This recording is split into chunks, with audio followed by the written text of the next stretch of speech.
it is disco time. We just had a nice little chat with Claudia Amando, who said she wasn't raped. And the Hardy Boys told us she were. So we got something to talk to them about. But before we do, we did kick this door in.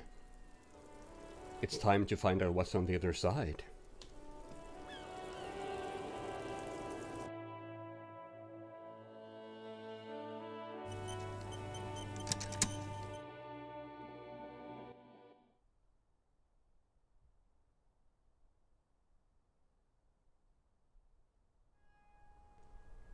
Okay, it's a new area with lots of little blips that we can click through.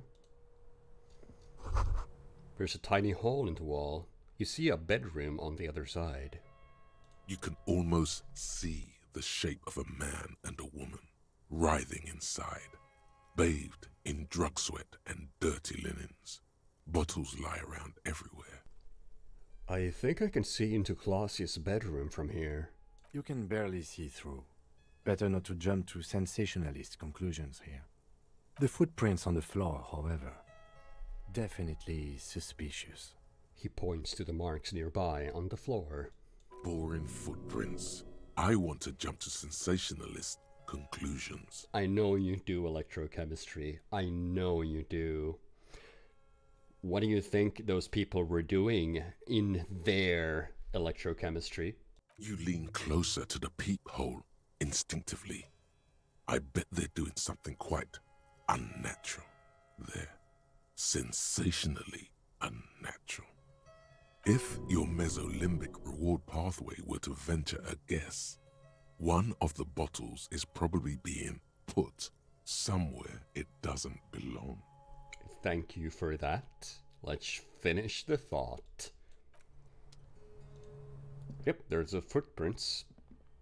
You clearly see footprints in the downy carpet of dust covering the workshop floor. Jackpot. These, unlike everything else here, are new. Someone's been here within the last week or two. 3 weeks maximum from the dust coverage. It could easily have been 1 week too. You know, officer. He looks at you. It was a stereo investigation after all. It has now converged with our main investigation, adding a new fact to consider. It was a stereo investigation. We were right. What does this mean? It means someone snuck through what seems like a secret route, behind our rape victim's room, in the recent weeks. This may prove to be significant. Let's have a closer look then, as we crouch to study the footprints. Large prints, most likely made by boots.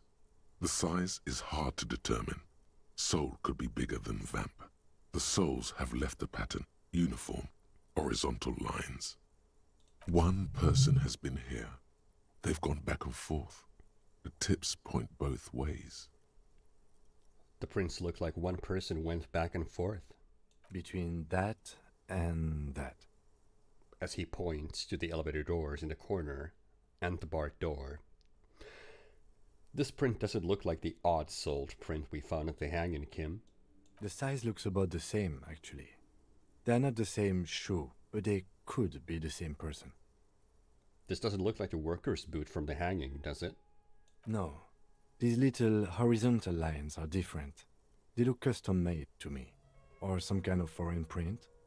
Hard to say. Still a boot, though. Let's conclude. Everything around you is quiet. The prints crisscross the workshop floor. Let's move on.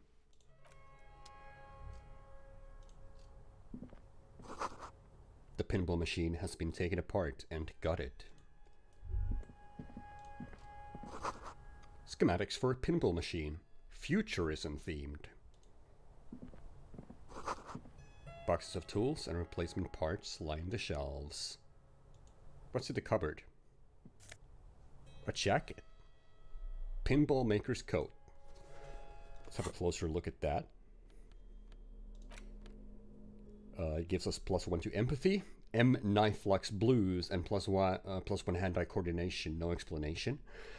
This dusty old coat used to belong to someone called M. Knifelocks. The name is stitched into the silk lining. It smells of moths and ancient engine grease, but fits you perfectly. A strange, lonely emotion fills you when you tighten the belt around your waist. Our current jacket gives us +1 to suggestion, -1 half-light. This one doesn't have any negative downsides. Looks pretty snazzy too. I guess let's switch the hat to something more appropriate.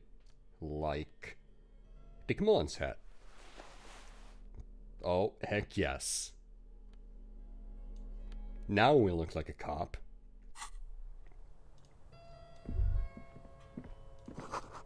Small windows taped shut with black plastic. You can't see outside. Oh. Tio Mutiri smokes. And some cash. We're up to 37 real.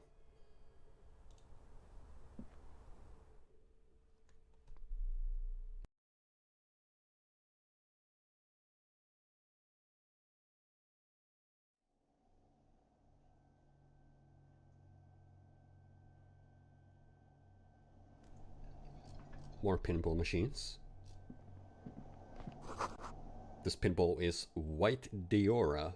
The black backlash shows a female figurine in mourning. A note. NB. The spare key is tied to the bush outside the corner room window. That could be useful. With 5 real, we're flush with cash right now. Anything else here? This would be the blue door. You see a heavy steel door with a prominent dimpled lock. It's painted blue. This door is connected to the one upstairs. But how do we get through? There must be a key somewhere. Probably somewhere in the whirling. It's not too important. We can get in and out using the roof door. I guess that's what we'll have to do. We were unable to bust through the door, so we're just gonna have to take the long way out. This small elevator is dimly lit by a bulb that's been glowing for ages. The latticed cage is open, inviting you to step inside. Look inside. Smells of nougat and sweat. Your head brushes up against the ceiling. There is a control panel to your right, and just enough room for 2 people to fit in. The maintenance card under the control panel reads, Last maintenance, 10th July, 88. That's a good while ago. This elevator must have been used to transport pinball machines to and from the upstairs workshop. I find it a little bit weird that we didn't get this prompt when we took the elevator down, but let's look at the elevator controls. There are large rectangular buttons, monter, descend, and an international call for emergency assistance. That third one appears to be broken. A small steel plaque reads Halter 800. Halter is a Koningsteiner lift company who went out of business a long time ago. Kim, it says the last maintenance was in 88. That it does. I say, let's brave it. We already did. This elevator was last maintained in the future? No, it was maintained in 88 of the previous century. Aww, so it's not a message from the future. No, I think the bureaucrats just forgot about this backroom elevator after the revolution. So it was mostly pinball machines riding this elevator. Seems so, although it's pretty quaint for a freight elevator. He taps on the guttering light bulb. It's golden in the dark. Close the doors and go up. Go back up, I should say. And we did get a thought. We internalized the 15th Indo tribe.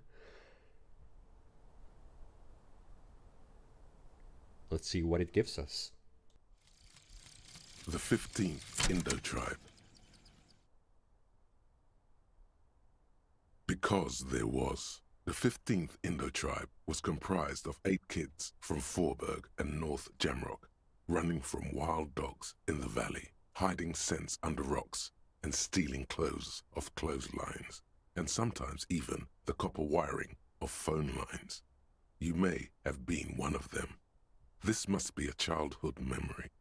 The 15th Indo tribe was your Indo tribe, set to rule in Cylinder. The rest of the kids are dead now. Car accidents and drug overdoses. Only you remain. So that's what it was. We get bonuses plus 10 cents for every green orb clicked, and learning cap for Savoir Faire is raised to 6. Okay, we still have one more slot for a thought. The question is, what shall we go with? There's quite a few. I still don't want to go with Revacholian nationhood. I don't think it fits us that well. Inexplicable feminist agenda. That would have been useful just a while ago when we were speaking with Titus Hardy. Would have given us +2 authority because Titus is a man. Indirect modes of taxation. We'll just wait for that too. White Morning.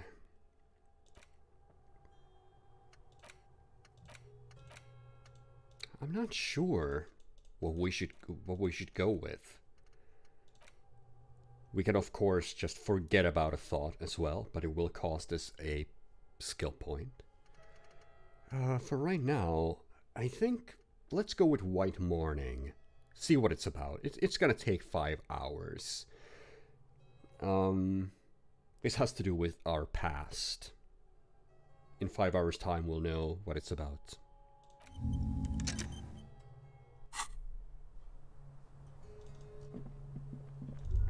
Oh, what's that? This is where they brought 40 pinball machines to fix them up.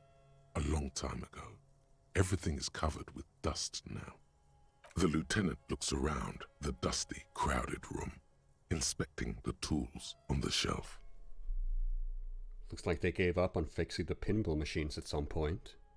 At some point, 20 years ago, 15 maybe, before pinball went out of vogue. This used to be a pinball workshop.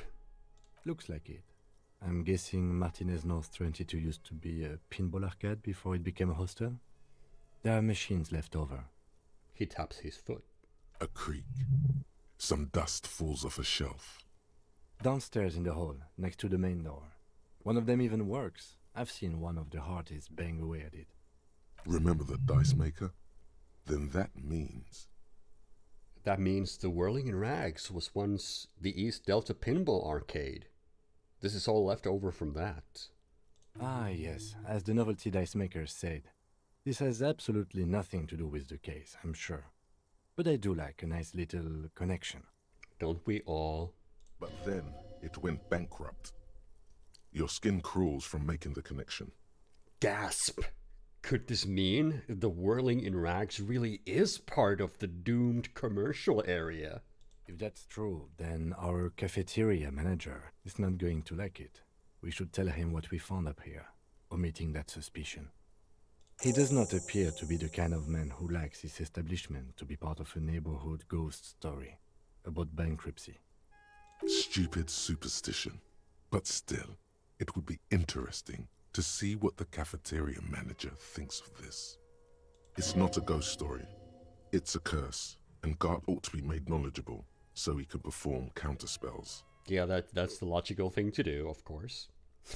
Or the non-logical thing. I think logic and Inland Empire are at odds with each other. Finished thought. And we got a new task. We can now tell Guard what we found out here. I wonder if Clausier has anything to say now that we found a peephole in her room, looking into her room.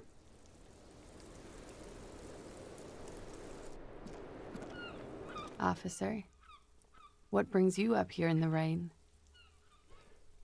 I need to talk to you about your room again. Yeah? That door there, did you know it leads to a downstairs elevator? I did not. Mystery solved then. I kept wondering where it led. There may be more to this mystery at some later time. She's holding back. Let's make a mental note for now. There's a peephole on the other side, looking into your bedroom. A peephole? You mean like a hole in the wall? Yes, looking into your bedroom, miss. The lieutenant points to her window. The unmade bed is visible through the glass. Okay. There's a pause as she processes this information. A jitter of fear and disgust moves through her body, beginning from her shoulders and ending in her hips. The cigarette tastes foul to her now. Do you think this is somehow connected to me? I don't think we can draw that conclusion. We don't know at this point. Okay. Do you have any way of knowing how long it has been there? Unfortunately, no. But if I were to guess, long enough. The perforation is under the bookshelf on your wall. It should not be hard to cover with some tape. If it is recent, who do you think made it? Shit. I don't know. Maybe it's been there for a long time. Maybe the local kids use it or something. I don't know. I'll be fucking covering it up with a lot of tape, that's for sure. Was there anything else back there? Well, there were some tracks on the floor. They're pretty recent. Huh. This isn't good. She feels like quarry, encircled. Her eyes dart to the door. It's an old pinball workshop. The room back there. This place used to be a pinball arcade. Okay. I'm glad someone's had fun. Well, that's all for now. Mm-hmm. She flicks the ash from her cigarette absent-mindedly. She's lost in thought. Eyes narrowed, forehead furrowed. All right. We'll return to this later. She had something to say about it. She didn't seem too happy about there being a peephole into her room, which I can understand. We should let Guard know. Not only about the pinball workshop, but also about this being part of the doomed commercial area.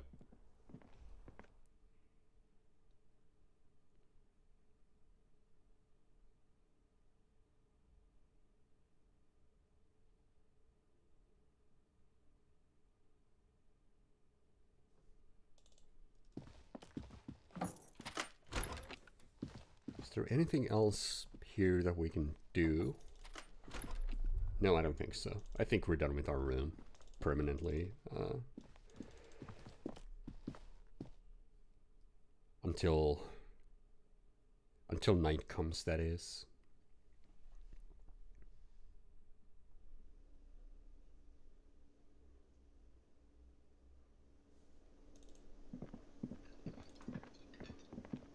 Can I help you?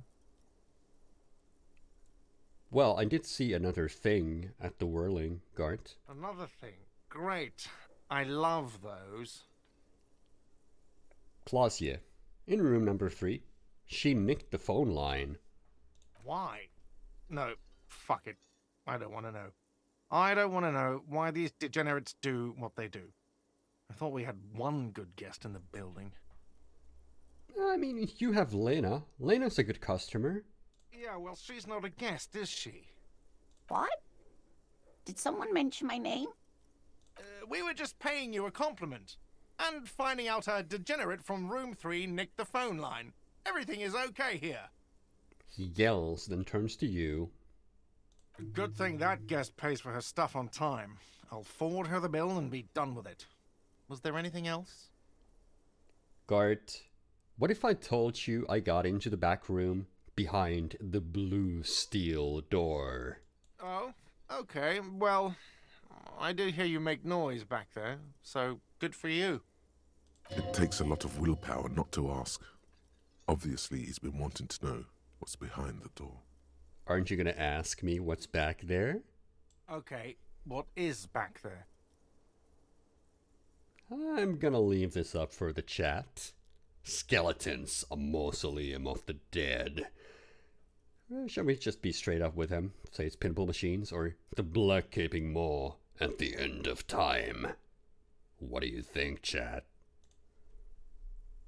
For some reason, music's not playing in the bar at the moment. I wonder what that is. There should be music.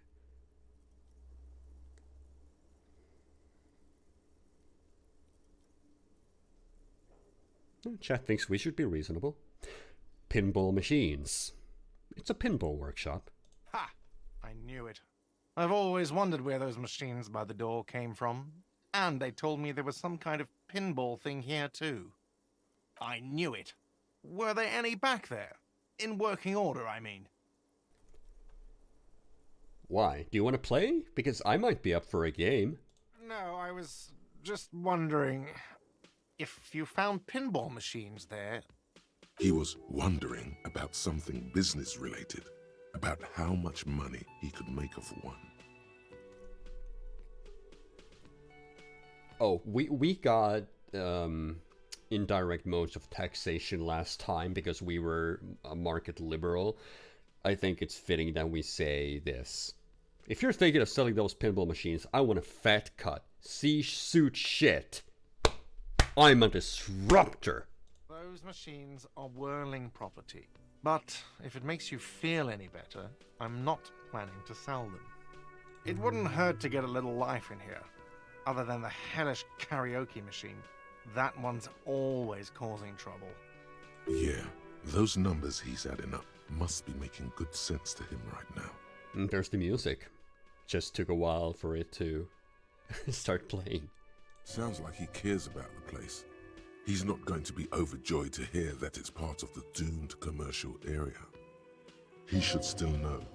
You have to be forewarned about these things. Yes, we absolutely need to let him know. Guard, I have to warn you. I may have discovered that the whirling is part of the doomed commercial area. What? Why would you say that? We're at a completely different address from that whole thing. So he knows of the doomed commercial area and its address. He's thought about this. So you know about the curse? Everyone knows of it. Well, Guard, the whirling is listed on the intercom outside as one of the businesses in Building D. You should get your wiring fixed. I tried to call and couldn't reach you. I've been working here for a long time, and that intercom has never been used by the whirling.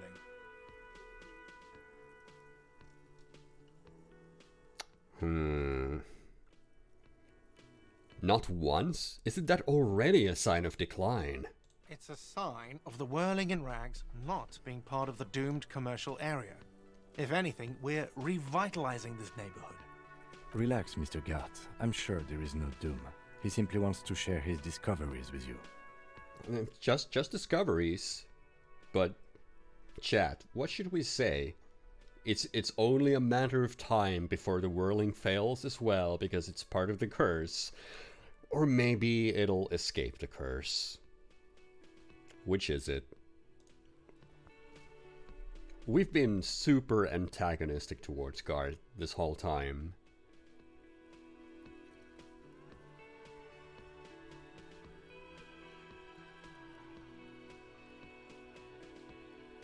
Oh, let's click it one more time.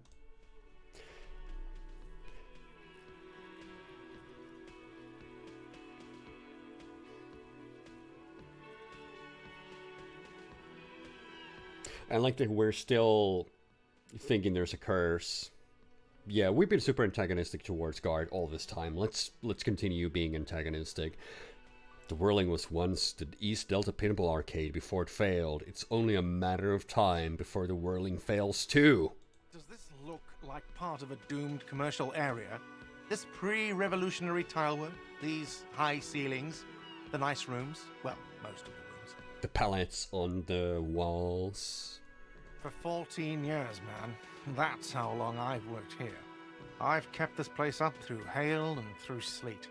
Fuck me, some doom ghost. He steadies his voice. He's done a fine job too. Though he's spoken of the place dismissively before, the hostel is actually very important to him. You really care about the whirling, huh? Yeah. It's slowly growing on me again. It's beautiful in its own way. Especially for this neighborhood. I've been trying to keep it that way. Even if it is part of the damn doomed commercial area. Aha! So you finally admit it. Yes, your police skills have delivered. I'm sure you'll get a commendation. Maybe even a promotion. Who owns this place? Some real estate management company. They never come around here, just collect money from afar. Honestly, I think some money laundering might be involved. And who named it Whirling in Rags? Well, it sure as hell wasn't the real estate company. It was you? You look surprised. What? It's a great name, I know. Cafeteria managers come up with great names too. It's from a song. A song? Hail, Holy Queen, by the Ateniers. Hail, Holy Queen of the Sea. You're whirling in rags, you're vast and you're sad. Good pick. The lieutenant nods. What about those other cafeterias you manage? What about them? One is a basement dive frequented by chain-smoking communists. I can't tell you how sick I am of Kraz Mazov and Ignis Nielsen and all those old ghosts. He's hesitating, not sure if he should share this information with you. Encourage him. Well, let's encourage him. And the others? The other is a kebab cart. It's very successful in its way, but it's nothing like the whirling. Yeah. I'll leave this up for the chat. Shall we wish him good luck with the place, or just tell us it's all doomed, Gart? It's all doomed. It's all going to hell. Your business is going to fail.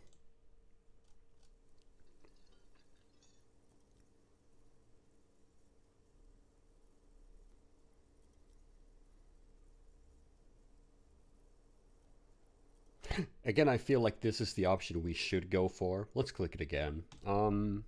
This is the way we've been doing things when it comes to Guard. Just tell him outright that everything's shit.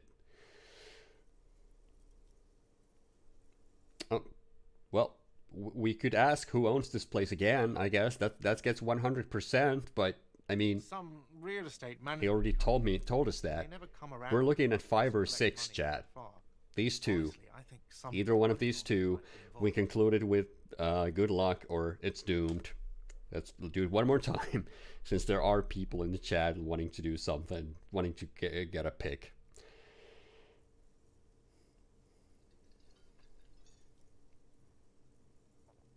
Yeah, that's what I thought. Well, too bad it's all doomed then, Gart. It's all going to hell. Your establishment's gonna go bankrupt in, I don't know, it might take months, it might take years, but you're fucked. Whatever. Was there anything else? Because I need to think about how I'm going to get those pinballs in here. Well, there is something else. There is a peephole in the wall. What wall? Upstairs, in the secret back room, right next to Clausius' bedroom. I found it when I found the pinball machines. I'll have it fixed at once. Thank you for letting me know. I assure you, the whirling does not abide spying on its guests. What a shame to fix such a good peephole. I'm not gonna say the first one. Alright, you've been notified. Thank you. I'll patch it up personally. Was there something else about the establishment? I hope not. No, nothing else. Yes? Goodbye. Alright. Well, that's been fixed. We let the guard know that Verling is part of the Doom commercial area. All in a day's work. Now let's confront Titus about what Clausius said. I'm sure he'll be very forthcoming. It's you again. What is it?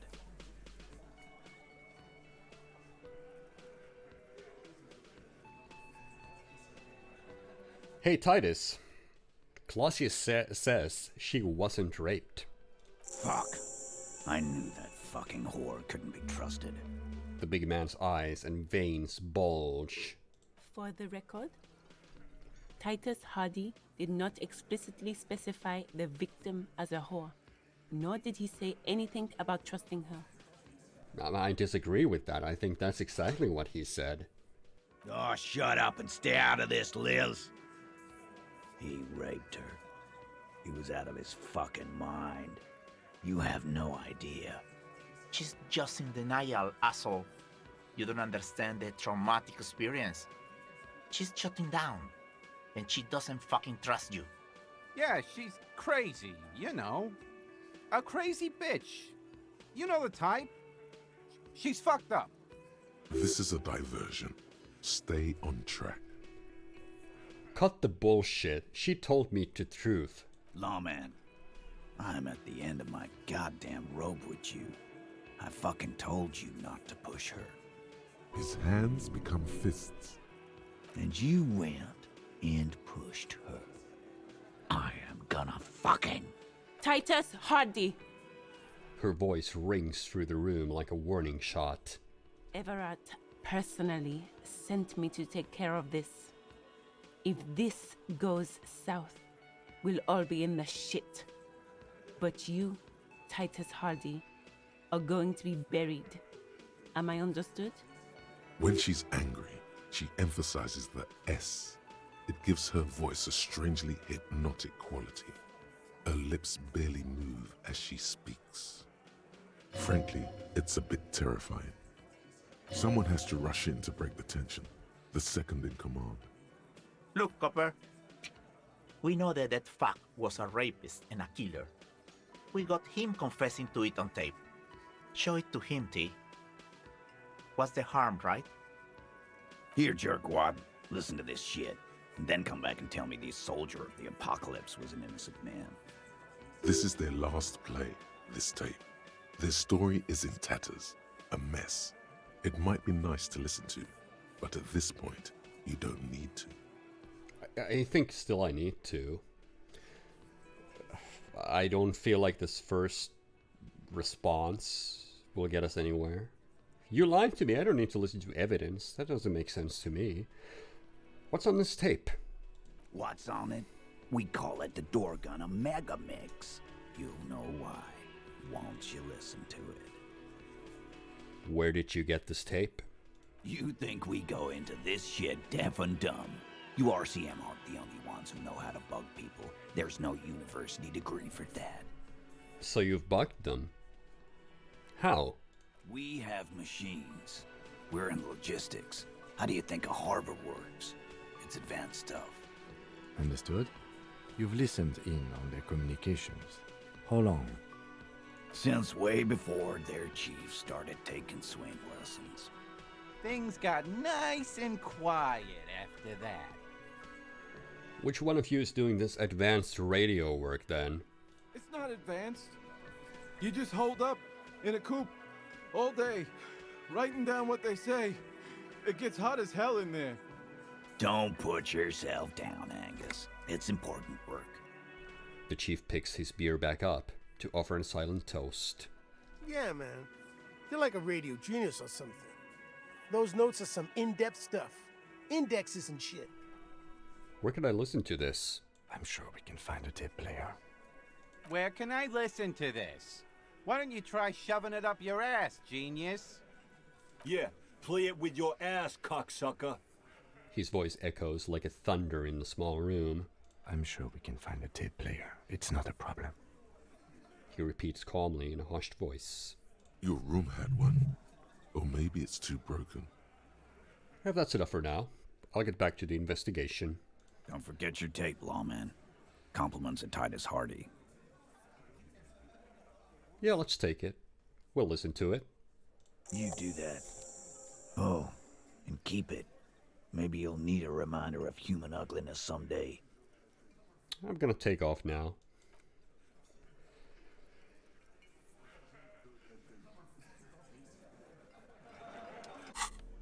Let's see.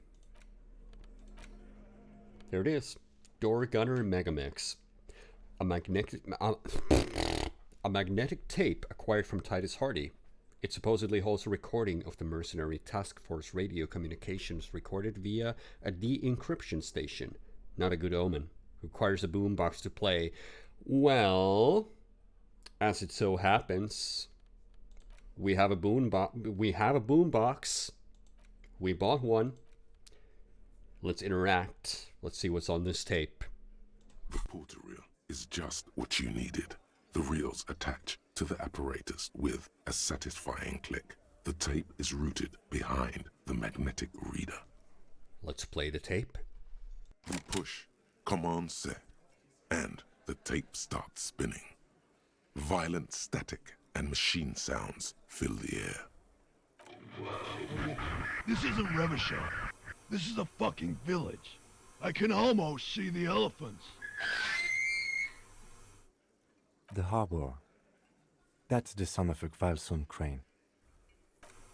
When this shit is done, I'm gonna tear that place up. Soldier of the Apocalypse style. Kill shit. Dogs and chickens too. Gonna run a room, Cordy. A real nice room. I don't give a shit. I'm fucking done. I'm done mentally. I'll fucking do them all in. Rape that disco cunt on the counter. You know, the dance a whore upstairs. Do it Kohoi style. Never did get that taste out of my mouth. The rest of the tape is empty. The lieutenant presses the button marked Arete on your porterille. The tape stops spinning. What was that at the very end? Silence? End of recording. What do you think? It seemed authentic enough. Probably recorded off the shortwave, then edited to seem more incriminating. He sounded like he was on patrol around the harbor walls. I agree. He also sounded inebriated. Still. The lieutenant looks at the tape. You're familiar with this look now. It's his look of suspicion. There's more going on here than we know. Who's this Corty? One of the other mercenaries, I think. The one he was talking to. A friend of his? What's Kohoi? A village on the Samaran Isola, in South Safre. Grad committed war crimes there, the kind of thing he talks about. You think he was there? Who knows? Maybe the tattoos would have an answer. We would need to know the story of this man's service. A symbol of soldier of the apocalypse style conduct in a civil environment. Okay then. What now? I think we've got a few more questions for class here, don't you?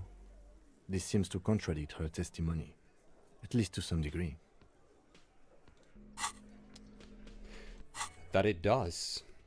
And we got a new task. Doorgunner Megamix. We'll listen to it. We should probably talk to Klausy about that. We could confront her about it later. But we're right here. We're right here. She's right here. This is all... We're still not getting to that new area.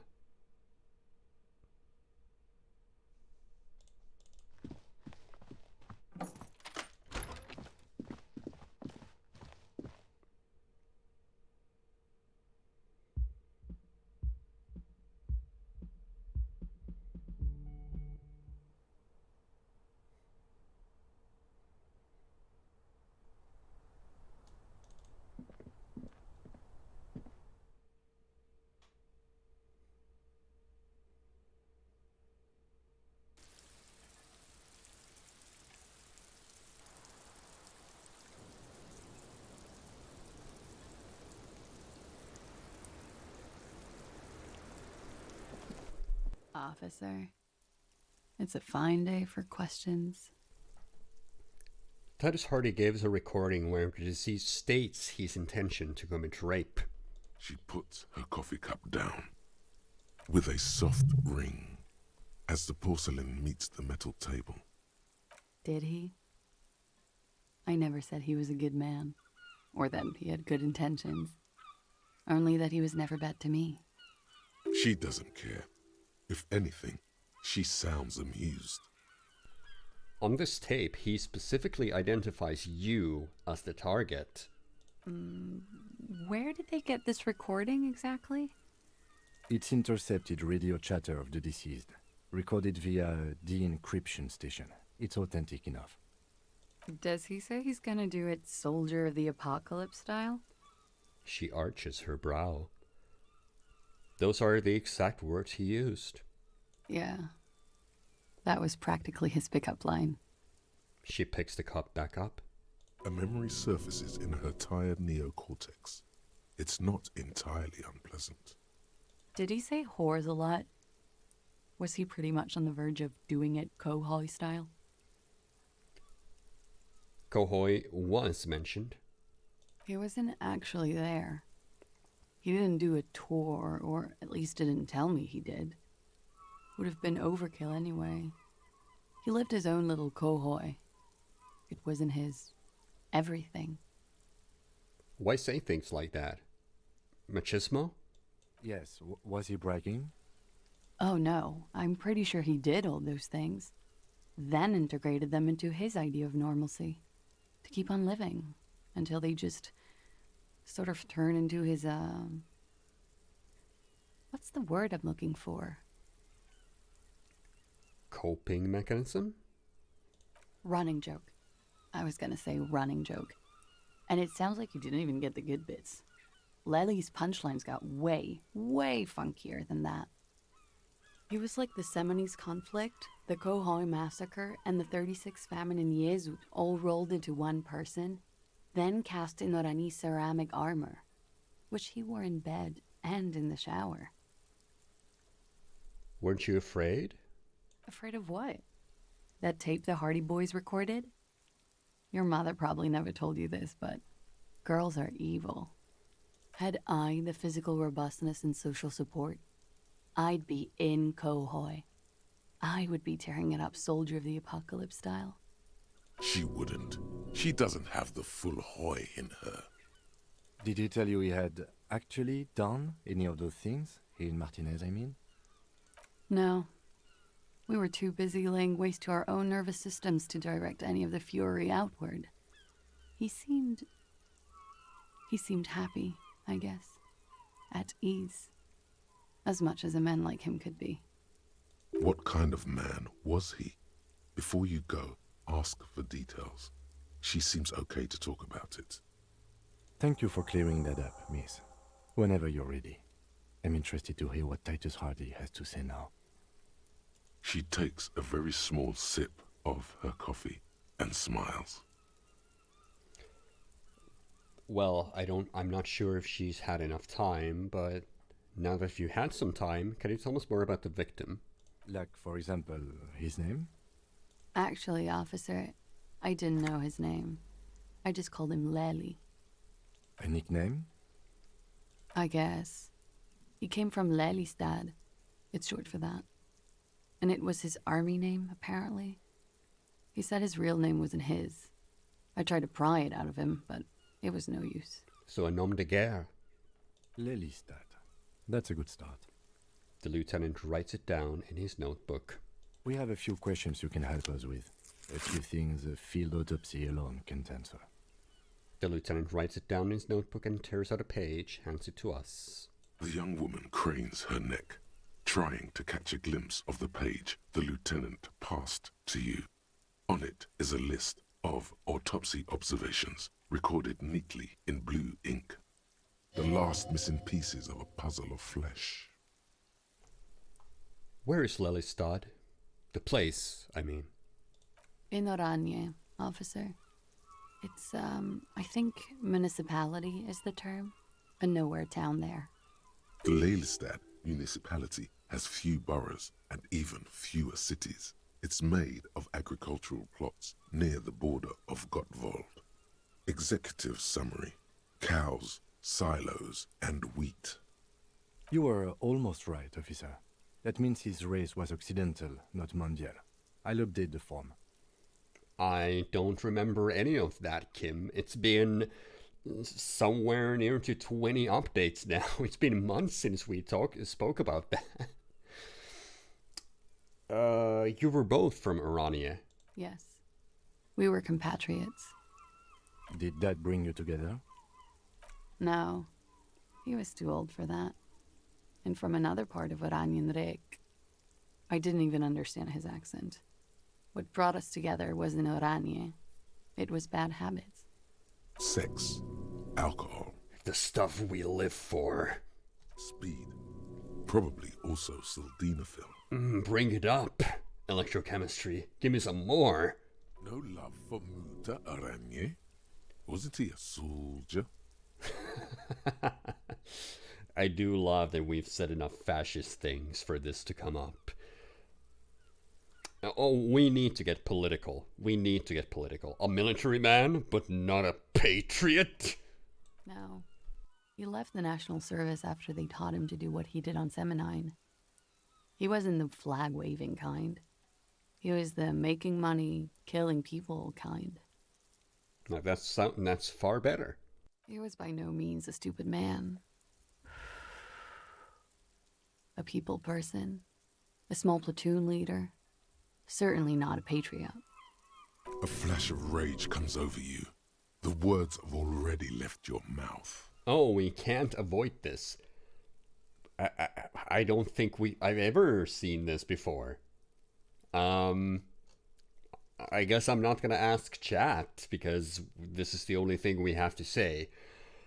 A disgraceful mercenary. The Old Yeast state should have checked him for breast, for sublime patriotic rage before they trained him. Had he passed that test, we wouldn't have gotten along. Come to think of it, maybe it was our hateful Aranya that brought us together. I love Revachol, though. I hope she loves me too. that was a new one for me. Having no opportunity to choose our political stance with that reply. Thank you, chat, for making us a fascist. How old was he, miss? He was 42. 42? Are you sure? I would have had him above 50. He had many scars that made him appear older. But no. The memory makes her smile. We even celebrated his birthday, like, some weeks ago. It was a funny 2 days. He had little reason to lie to me. Looks like you were right, officer. The lieutenant taps on his notebook once, as though assigning some kind of point. Points are good. Have one, you old dog, before we all die. Aw, thank you for the pain threshold. I didn't know this was a competition, Kim. It isn't. Police work is a cooperative sport. There is no challenge without competition. There must be an opponent. This is clearly sports for him. Something like archery or darts. I'll leave this for the chat. Is it about getting hits right and not missing? Or the competition is against the world? Or maybe we'll just let it be. Those are our options. What do you think, chat?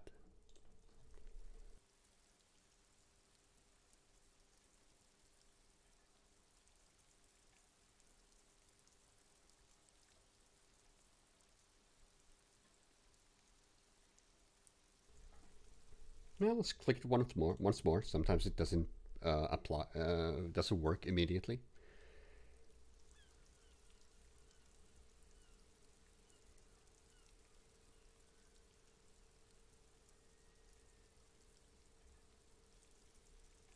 Perhaps not.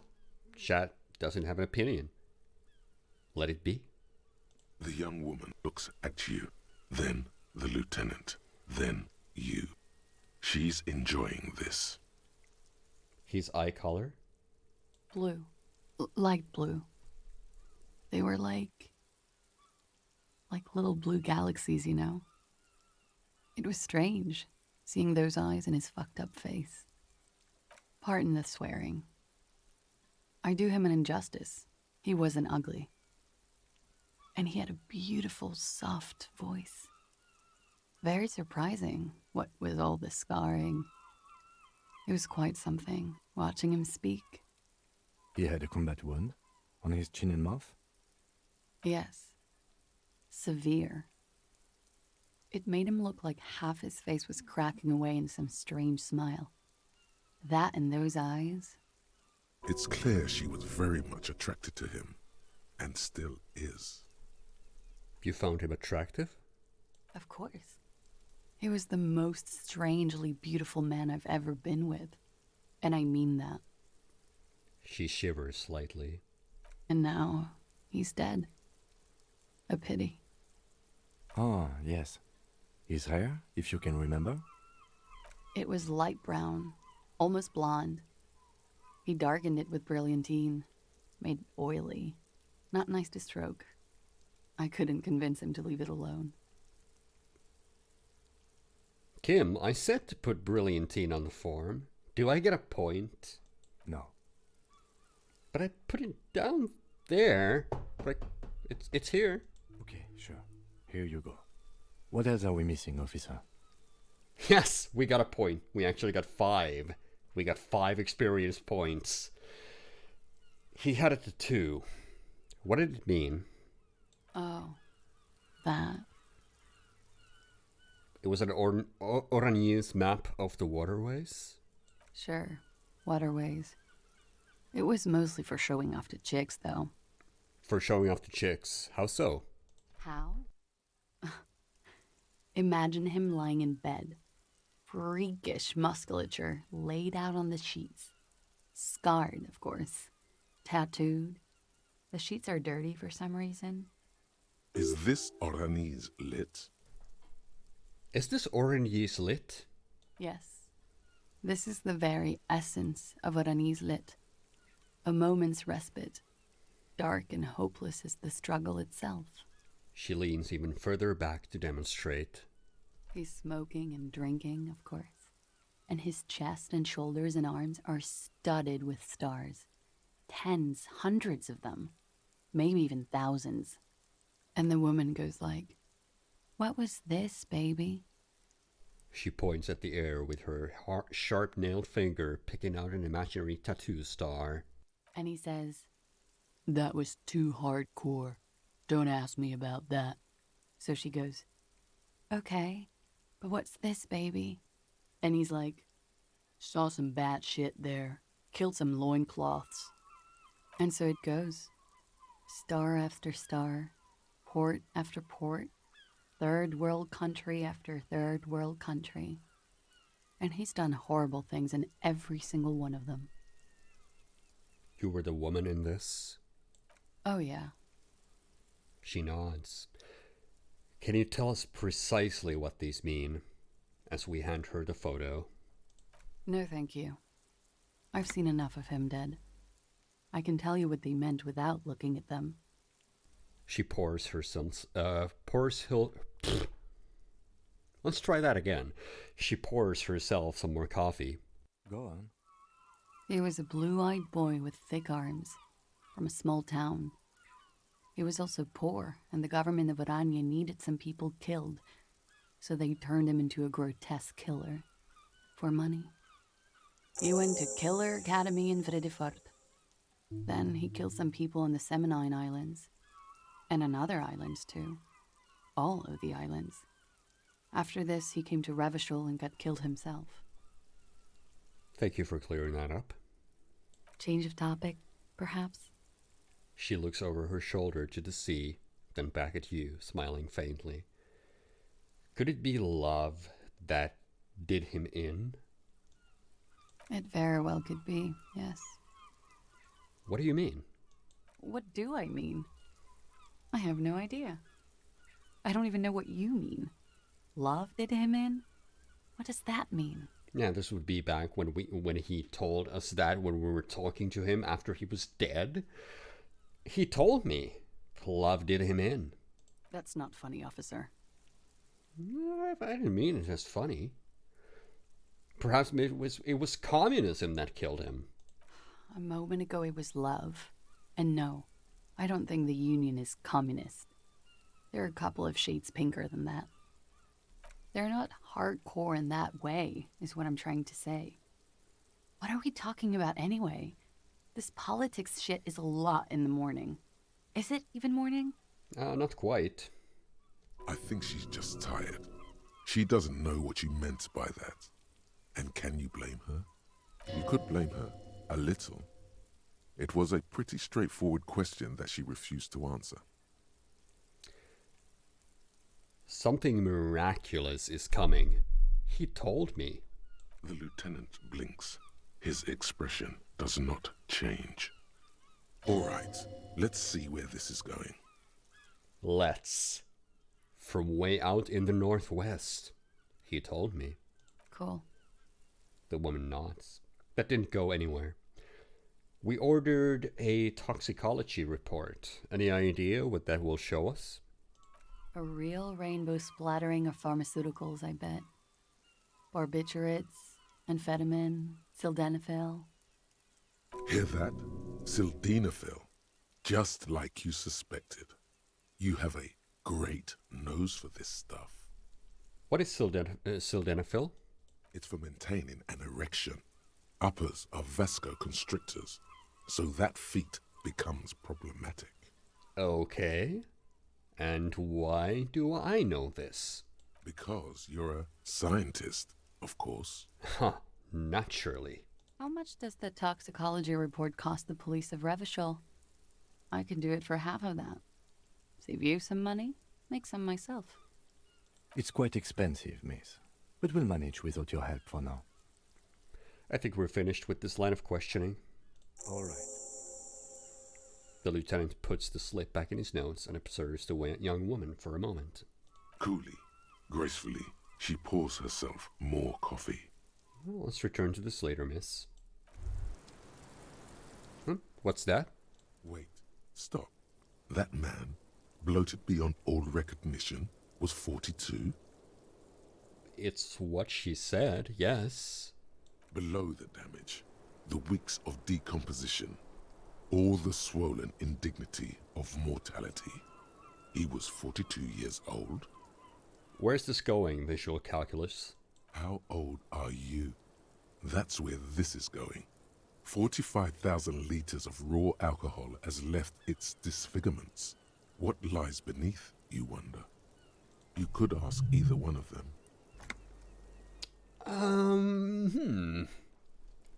Chat. Will we ask Kim? Will we ask Klaasje? Or are we just gonna figure it out by ourselves? What do you think we should say to this?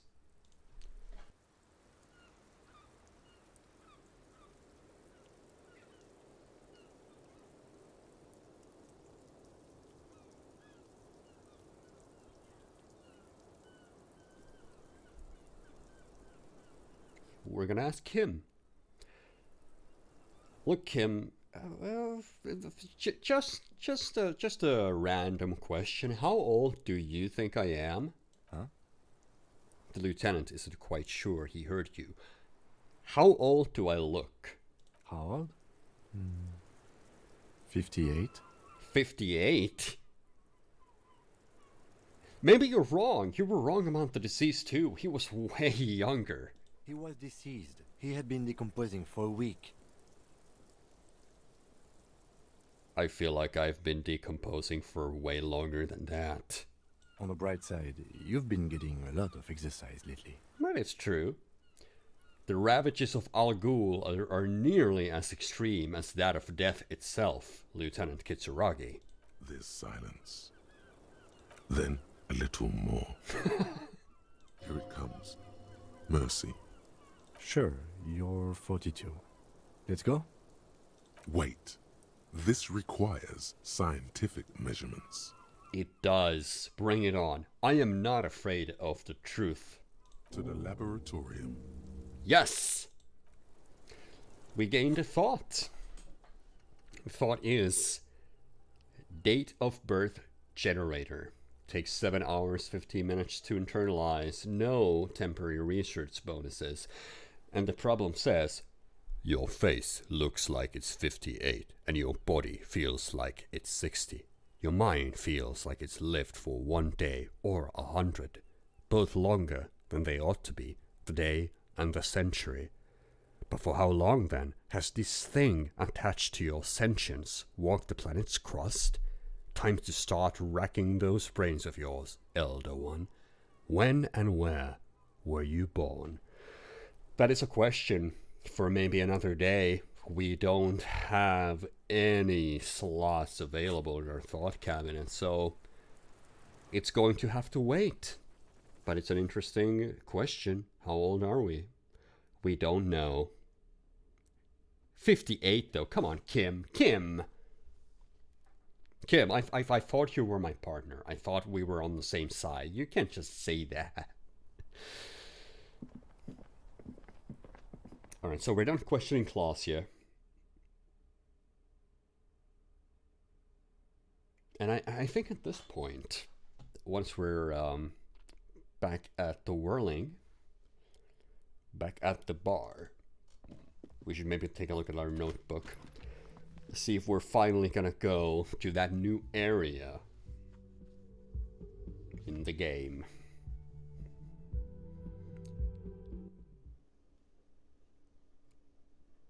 Let's have a glance.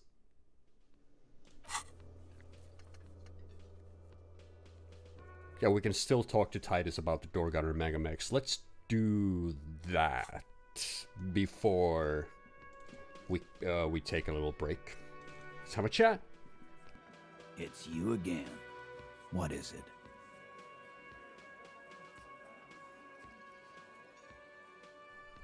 So, I talked to Klaasje about the tape. And nothing. She stands by what she said. That fucking fucker. You're the worst cops in Revachol. I gave you gold on that tape. That fucker wasn't aimed at you. It was at her. She pretty much laughed it off, Titus. Fucking fuckity fucker. And what did she say then? That it's fine. People are supposed to be like that. Titus, she said she would like to be a little Doorgunner herself if she could. Yes. In fact, I think she thought it was a little funny. Funny? No good goddamn psycho whore. Alright. All fucking righty then. I guess it's good then. That fucking... Please try to control yourself in the presence of visitors, Titus. Her voice is a bit softer than earlier. This is just perfect. Just fucking perfect. Any thoughts on this, lawman? Titus rubs his chin with his palm as if trying to grind it smooth. Women are crazy. Irrational. That's what you're thinking, right? Also, your fists are itching for a bump.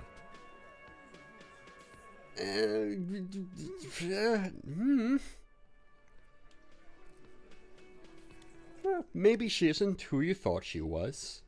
Nah, I know her. She's just a girl. In over her head.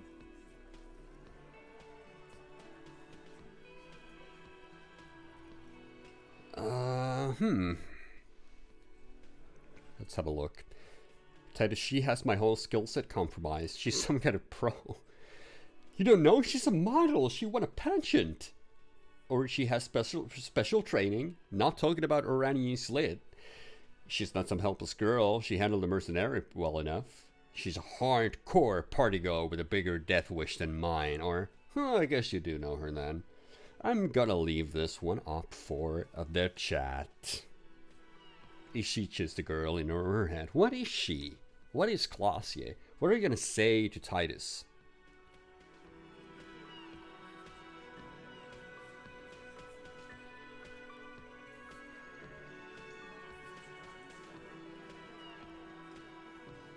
I guess one more time. One more time, just in case.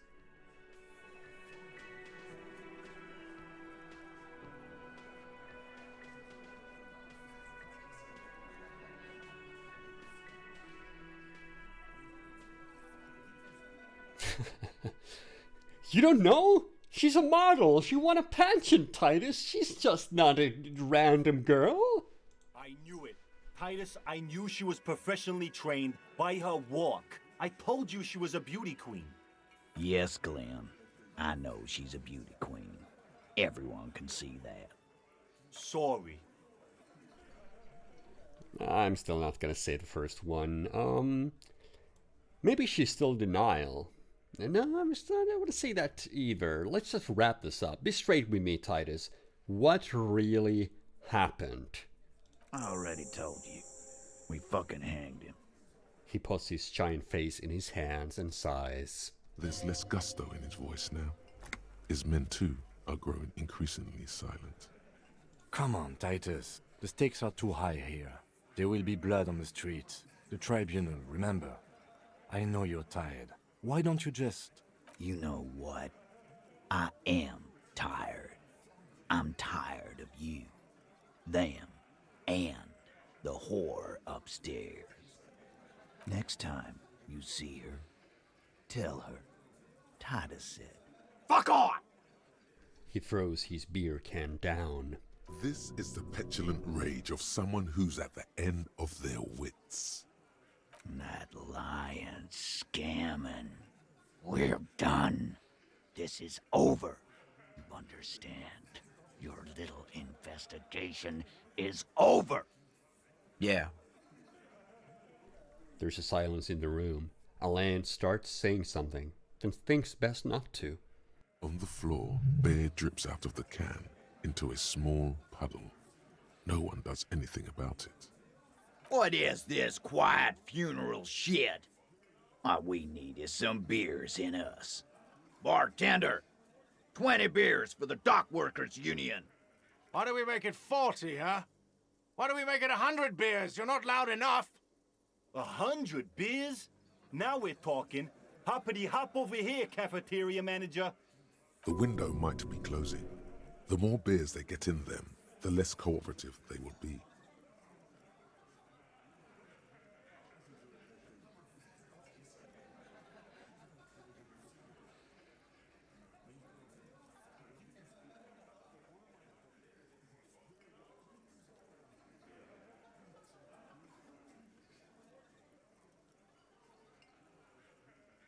Like, wow, those are some severe pluses we're getting. Also, my mic was muted there for a bit, but yeah, we have a few of those. 92%. I don't think I need chat's help for this. Let's go for it. Let's convince Titus he's being manipulated. Convince Titus he's being manipulated. You should know by now. Titus Hardy will never falter. One of his boys, well. Just remember, it's about more than Glasia. It's about these men and Martinez, their district, their responsibility. That's it then. Case closed. We're going home, Kim. Huh? The lieutenant raises his brow. He'll get it. Go on. Write it down, Kim. In Martinez, they just kill you because they don't like you. Got it. Kill you because they don't like you. All because... Because you're a foreigner. Goddamn right. Don't come around if you're not from around. Fuck you. I'm not from around. That's not why we... There we go.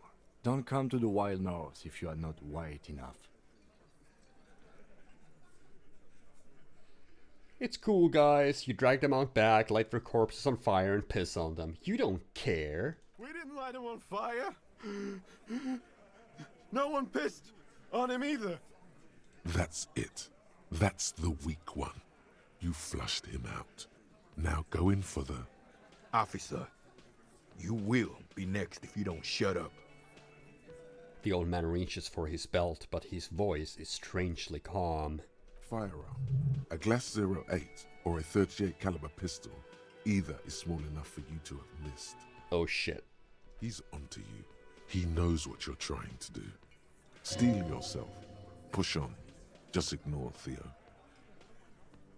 Yeah, probably best not to rile up Theo any further. Let's turn to Angus. Or what? You're gonna kill me like you killed him? For no fucking reason? We didn't kill him. We didn't even hang him. He was dead when... Shut up, Angus! He was dead before you hanged him? Fatty! Say one more thing to the cops and I'll... Dennis, stand down, or I'll beat your head in. Theo, take your hand off the belt. This isn't 31. I've got this under control. The room falls quiet. So quiet you can hear Angus wheeze. Angie, where's your goddamn inhaler? You sound like you're dying. I left it home. I can't get it. I'm too fucked. I'm sorry. Why are you so fucking fat, Angus? Now it's all pointless. Because of you. You wasted my time. I told you, Titus. I told you just give her up. Lizzie, your help is no longer needed here. Go tell Everard. Fine. I'll tell him. After a long walk along the coast. She walks off without looking back. You're in. He's all yours. Questions? Kim, we did it! The lieutenant gives a smile only you can see. So you didn't kill him. He was already dead. He nods. You hanged the corpse to cover up the real cause of death. What was it? We're not sure.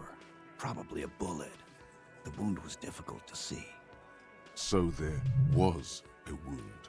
You should try looking for it one more time before you send the body away.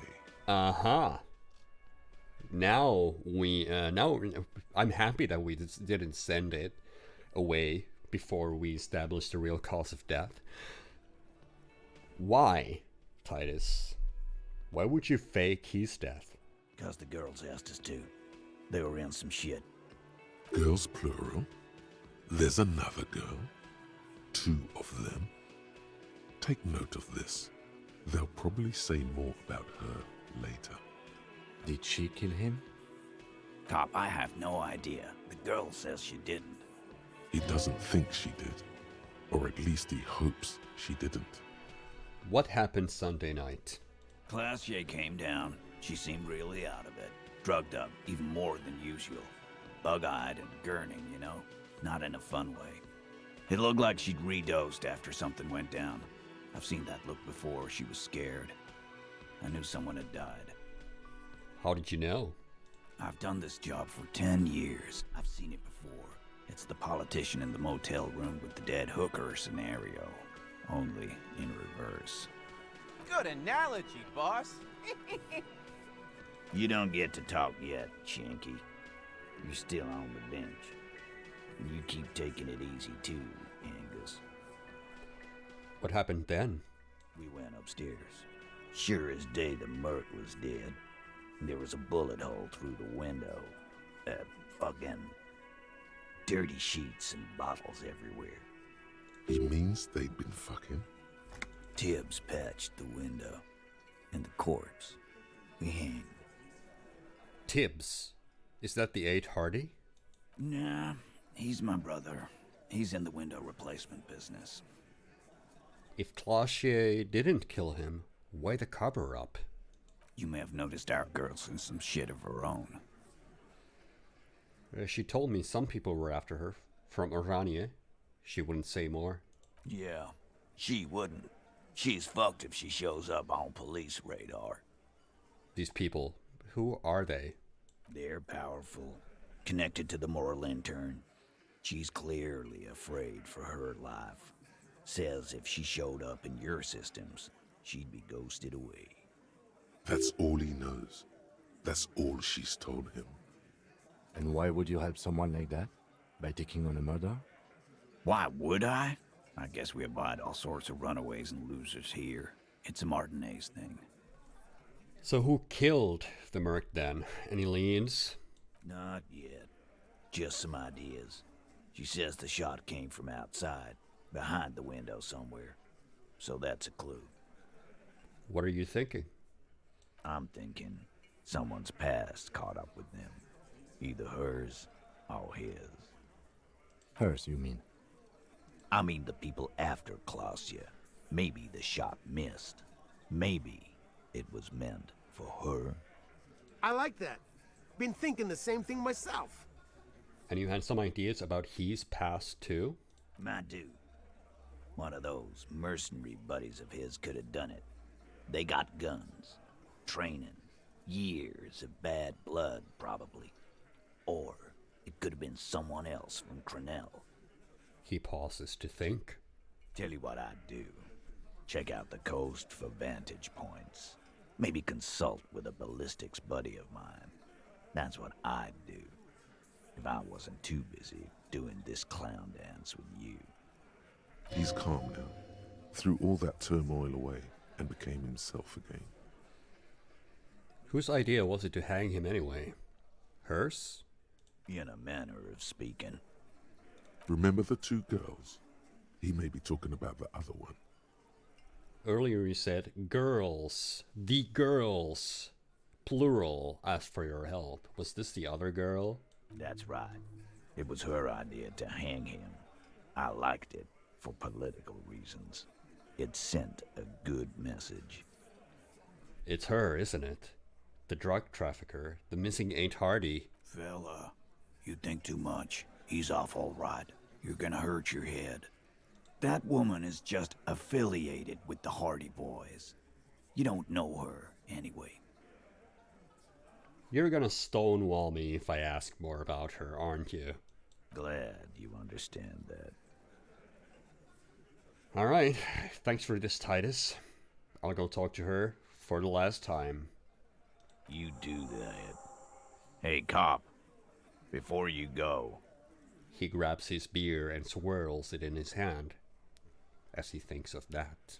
She, Klasia, came to Martinez to hide. Many of us did. This is where you wash up when there's nowhere left to go. The Union takes you in. Now, she refused that protection.